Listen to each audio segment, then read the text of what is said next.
Well, in the next few weeks, students will begin heading back to school. It can be an exciting time, but if your child is going to a new school, it can be worrisome, but it doesn't have to be.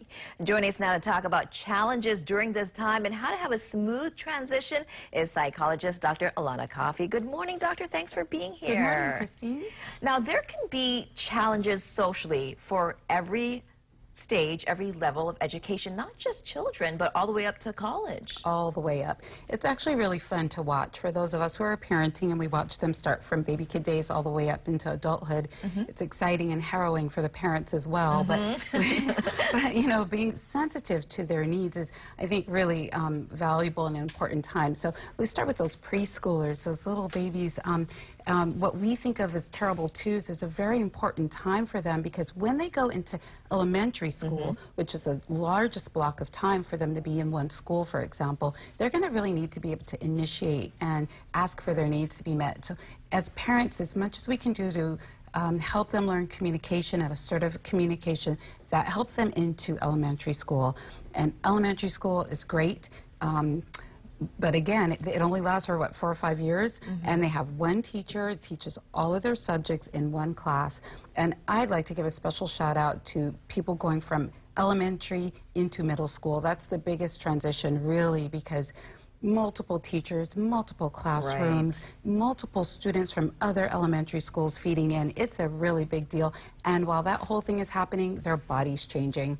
Their voice is dropping, you know, their body's filling out. It can be really alarming. So middle school is, you know, I have a special place in my heart for the middle schoolers.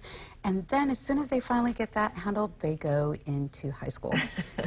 And they make movies about high school freshmen, so I don't say a lot about that. But high school, and you know, is challenging. Each of those years is really significant: freshman, sophomore, junior.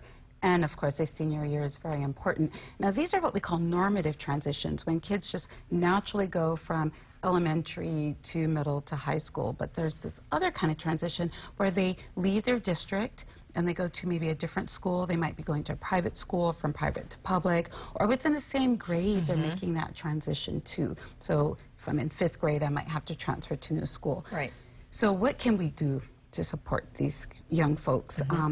Is be aware that they're going through so much. Sometimes we're like, we only focus on adult issues and we dismiss the children's issues as being just mere children's issues, but they're huge. So one of the things that we can do is be aware and have relationships with the school. So start from early on, even just now, start meeting some of the counselors, the teachers, administrators, and everybody basically who works there. And I think you'll feel more comfortable with that new campus and where you're sending your kid off to, right? Even the physical property. So I encourage parents, and I often took my children to all kinds of schools. I'm like, let's just go walk on campus.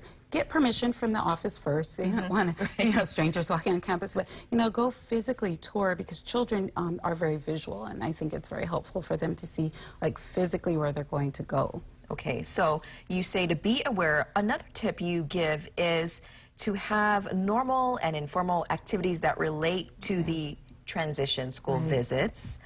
You also say multi-grade activities and get-togethers with everybody, actually. So depending on what school you're coming from and going to, some of those have very formal setups where they connect families with each other so that you have sort of like a buddy system with the parent, or they'll connect a upper grade, you know, maybe a middle schooler with an elementary, or a high schooler with a middle schooler. So they have that kind of already built into it, but we can also do that informally just by reaching out to unknown parents or families and, you know, can we meet with you, and, you know, have our children get together. Connection and interpersonal connection is really key, I think, to making a smooth transition. More than anything else is really being, for the children, knowing that they have people there that they can count on and reach out to. Would you say your final message is again, just to be aware and just to keep the lines of communication open, not just between you and your child, but you, your child, administrators, your child and administrators, and have that relationship form as well? As many, and you know, not to be a helicopter parent, that's not what I'm suggesting, but I am suggesting that we all kind of put out a safety net for these children, and especially even high schoolers going into college need safety nets from us, especially if we're sending them out of state to the mainland. As many people there as they know that they can reach out to, the better. Yes. Not an easy time, but we can all get through it together, right, Dr. Coffey? Final message, don't forget to take care of the teachers. Oh, thank you They're very part of much. the system. Yes, that's true. We love our teachers. Need them. All right. Thank you, Dr. Coffey. You're welcome. All right.